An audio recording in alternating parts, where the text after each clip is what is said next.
Rufus Hound, do you swear to tell the truth, the whole truth, and nothing but the truth, so help you God? I do swear.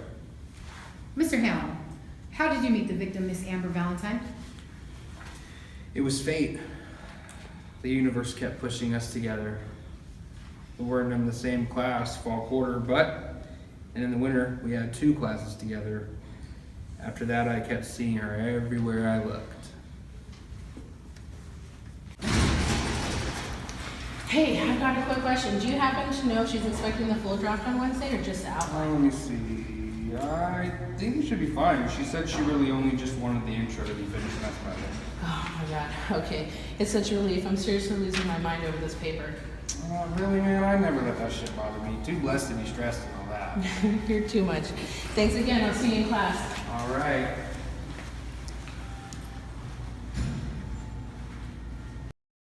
How would you define your relationship with Miss Valentine?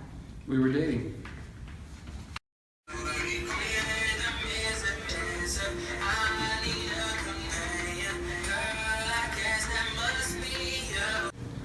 Oh my god.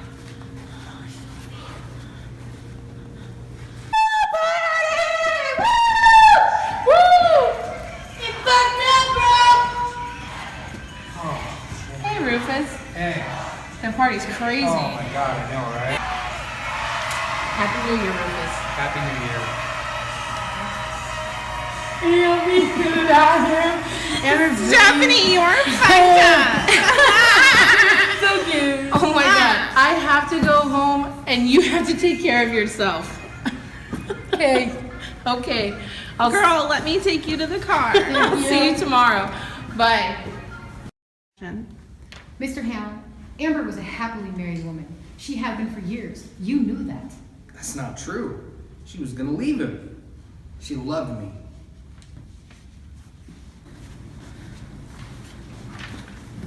Hey. Yeah. Hey, I thought we had a lot of chemistry back there. What do you think about going back to my place and seeing where things can go? We're just friends, Rufus. Any girl at this party would be more than happy to go home with you. I'm married. I have to go home to my husband. I'll see you later. Hey, Let go of me. What the hell are you doing? what the hell's wrong with you? What do you think this is some kind of a game? You've been leading me on for months. I don't even know what you're talking about. Get away from me. Mr. Hound, the fact of the matter is that Miss Valentine rejected you, clearly and publicly, multiple times. Any gentleman in this position would have known to leave her be. How did you react?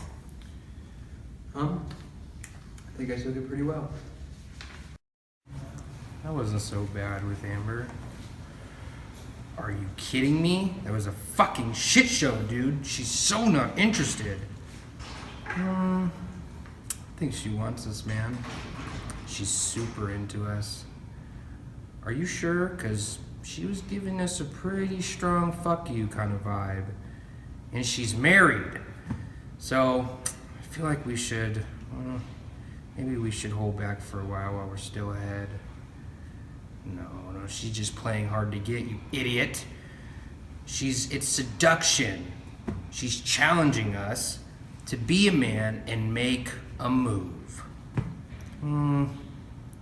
That's kind of fucked up. But maybe you're right. What should we do? I think you already know what we should do. Hey, dude, you should get some help. Thank you, Mr. Hound. That'll be all. You can step down. The prosecution calls Dr. Sterling to the stand. Jovita Sterling, do you swear to tell the truth, the whole truth, and nothing but the truth, so help you God? I swear.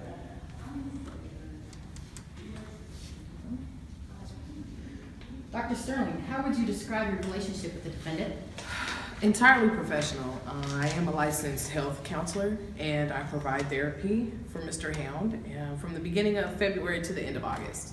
And how would you describe Mr. Hound's mental state during your initial session and assessment with him? To be totally frank, when he came to me, Mr. Hound was a very troubled young man. He was going through a difficult time in his life and he was in a very dark place. That sounds a little extreme. Can you clarify what you mean by that? I didn't know it at the time, But he was fully delusional about his relationship with Miss Valentine, and he insisted that they were lovers going through a rough patch, and I believed him. It wasn't until much later that I found out the truth. Hey, Mr. Hound, I'm Jovita Sterling. Okay, go ahead, have a seat. Nice to meet you. Thanks for coming in. You know, I can understand physical contact may be a little unsettling sometimes, but thanks for coming to see me. So, this is our first appointment together, and I'd like to take this time for us to get to know each other so I can better assist you. So, what's going on?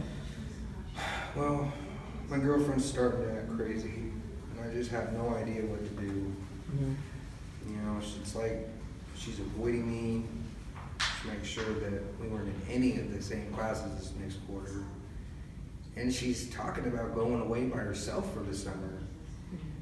And she won't answer any of my calls or texts, and I just can't stop thinking about her. I don't know what to do. I feel like I just can't function without her. Okay, is there anything big going on in her life? I mean, you guys are both students, right? So maybe she's stressed or busy. You know, sometimes we need a little break from, you know, even the ones we love the most. Well, she has been worried about her grandmother, and she's old and ill, and we aren't expecting her to live much longer. Ooh. Well, the passing of a loved one can be an extremely difficult time. It sounds like you wish that you could be there for her, but maybe she wants to handle this on her own. Well, I just don't understand why she wouldn't want me there with her. I love her. She has no right to ignore me like this.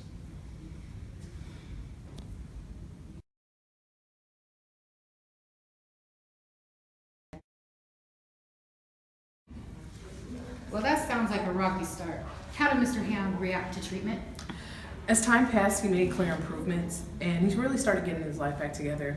I felt confident that he was ready to go back to school in August for fall quarter. Are you saying that he was perfectly sane leading up to the eventual murder of Miss Valentine? Not quite, but he had made significant breakthroughs, the most important of which took place at the beginning of August. He had been away from Miss Valentine for about 6 months, and he had plenty of time to heal and rehabilitate himself. When he came to our session that day, he had revealed something huge. I'll tell you how impressed I am with all the improvements you've made so far, Rufus. You have no idea how much that means to me. I am where I am today because of you, and because of the help that you've given me. So, you know, you believed in me when no one else did, and trust is important to me. I mean, I feel like there's something I need to get off my chest. Well, this is a safe place, no judgment here. What's going on? Well, over the last few months, I've really thought long and hard about it. And, you know, Amber and I can see now that we've never had a relationship. And she rejected me, and I stalked her. And I just thought that what we had was love. And it was really messed up, and I am very ashamed, but I can't believe I lied to myself for so long. Well, you know, I'm glad that you told me this, Rufus, and I'm very proud of you having the courage to come in here and admit something like that. It can be embarrassing to have to acknowledge that we've done something wrong, and especially about something big like this. I think that it's a huge breakthrough for you, and I think you should consider registering for the fall. Do you finally feel ready? I do. And, you know, I think with all this behind me, I can go back and finish strong. Things were going well for Rufus, but he was about to spiral back out of control again. How did that happen? Well, the next time I seen him was after school had already started, and he was an absolute train wreck. After seeing and running into Miss Valentine on campus, he had fully reverted back to his delusions. And it was like he was a completely different person. I have to say, Rufus, I am a little surprised at your appearance today. Is everything going okay? School's shit. I can't focus, and everyone avoids me. It's like I have the fucking plague. I saw her last week, and she looked so happy. And then, when she noticed me, she got all pale and looked like she was going to faint. Oh, I'm sorry that happened. It must feel terrible to be reminded of that. But you have to remember, it takes some time to build trust back after it's been broken. You know, you probably have things you want to say to her, but if her reaction to seeing you was that strong, you should probably give her some space. Yeah, I could do that. Or I could give her something to be really scared of. I should just kill that stuck-up bitch and be done with it. I hope you're not serious, Rufus, because that sounds very threatening. Please don't do anything rash to hurt anyone. And action. You know what? I've had it. You know, you're supposed to be on my side. And, you know, if you're not going to support me, then I'm done with this bullshit. I'll kill her myself.